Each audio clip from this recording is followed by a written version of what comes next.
Hello friends, welcome back to Bio Lectures. Today here I will explain you about the Lambert-Beers law. But before that, please subscribe my channel. Today I will tell you about the principle, derivation, calculations and limitations of the law. Lambert's and Beers law is the combination of two laws. First one set by Lambert and the second one set by the Beers. In 1729, Pierre Bouguer discovered the law. Later in 1760, Lambert quoted Bougier's discovery and said that the absorbance of the sample is directly proportional to the path length of the light. And in 1852, Beer said that absorbance is directly proportional to the concentration of the sample.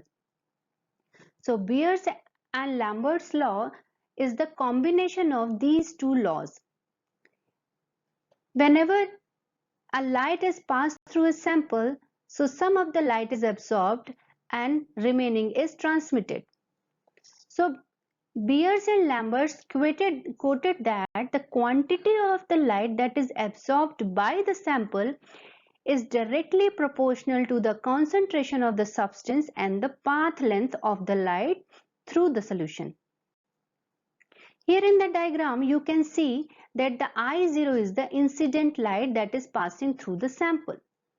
And after absorbing the light, some of the light is emitted, that is I. It is the intensity of the light that is transmitted after absorbance. C is the concentration of the sample and L is the path length of the light that is passed through the solution. As Beers and Lambert's law says, the absorbance is directly proportional to the concentration of the substance or the sample and the path length of the light that is passed through the solution. So absorbance is directly proportional to the concentration of this sample and the path length. This is the Beers-Lambert's law. As we have seen already that the absorbance is directly proportional to the concentration of the solution and the path length. The Beer-Lambert law is a linear relationship between the absorbance and the concentration.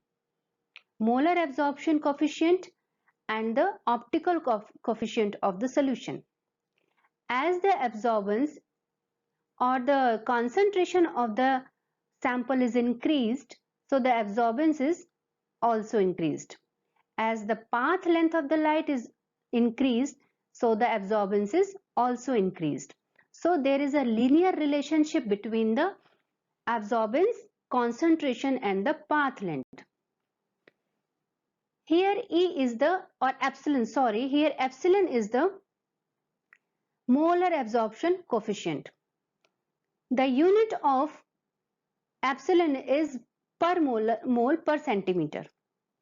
Concentration, it is molar concentration, and L is the optical path length of the light, that is in centimeter.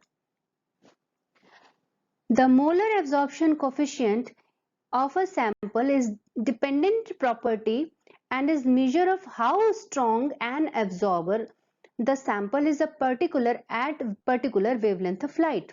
That means molar absorption coefficient is a property of the sample or molecule that how much light it can absorb at particular wavelength of light. So epsilon or molar absorption coefficient is a property of the sample or the molecule. Whenever light passes through a sample, two kinds of phenomena happen. First one is the absorbance and second one is the transmittance. Transmittance is denoted by T and it is defined as the ratio of transmitted intensity of light, that is I, over the incident intensity of light, that is I0. So transmittance is the ratio of the transmitted intensity of light and the incident intensity of the light, and it takes values between 0 and 1. It is commonly expressed as percentage transmittance.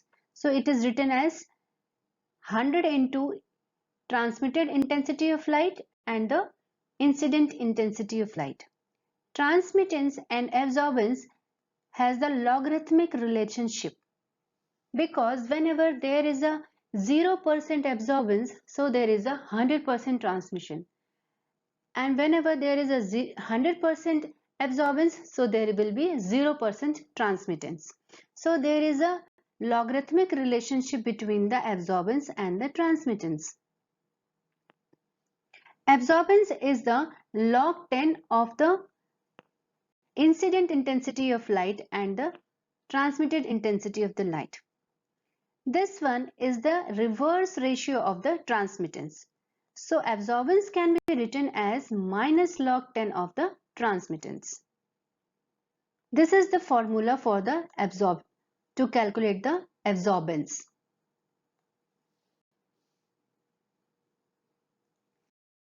As we have already seen that there is a linear relationship between the absorbance and the concentration of the solution and the path length. If the concentration of the solution increases, so the absorbance is also increased. So there is a linear relationship between the concentration and the absorbance. Now we will solve some questions.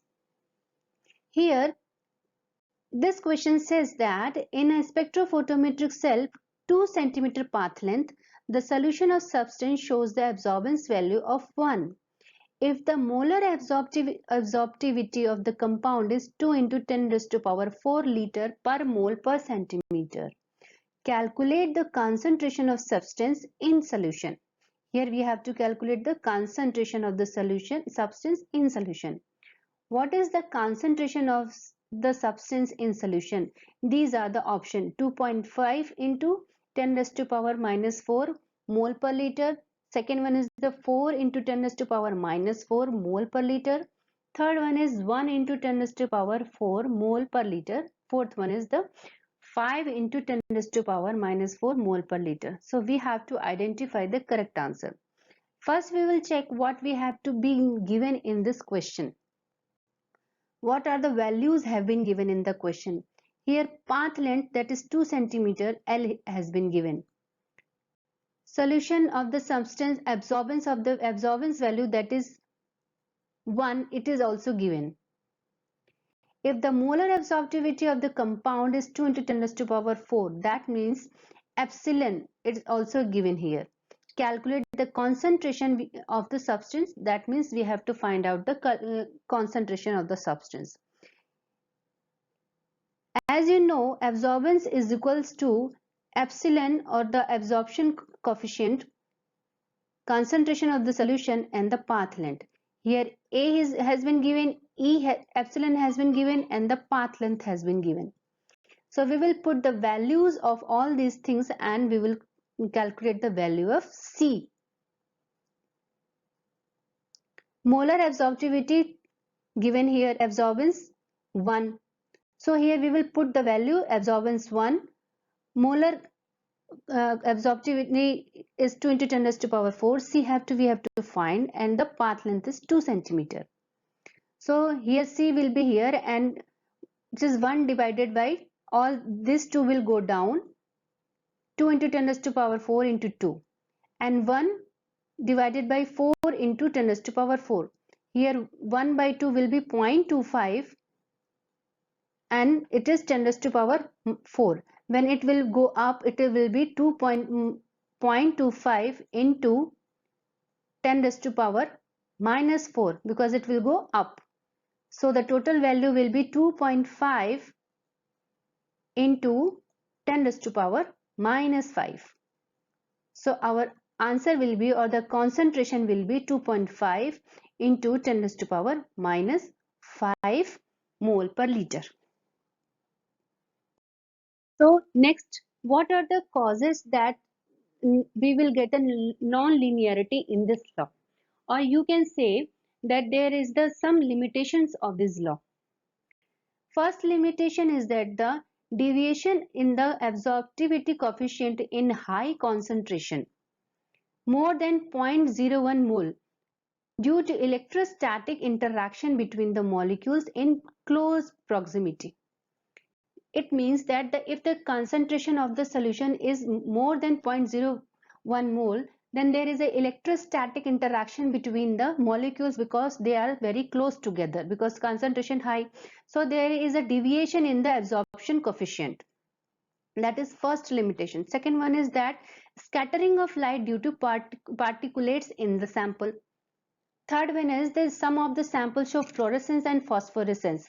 At these cases also non-linearity in the law. And the changes in the refractive index at high analyte concentration. If their concentration is high, so the refractive index is also changes, that will show the non-linearity in the law. And these are the limitations of the Beers and Lambert's law. I hope that you have liked my explanation. If you have liked my explanation, please subscribe my channel and share this knowledge with your friends. Next time I'll be again available with very interesting topic and very good explanation. Till then, thank you and goodbye.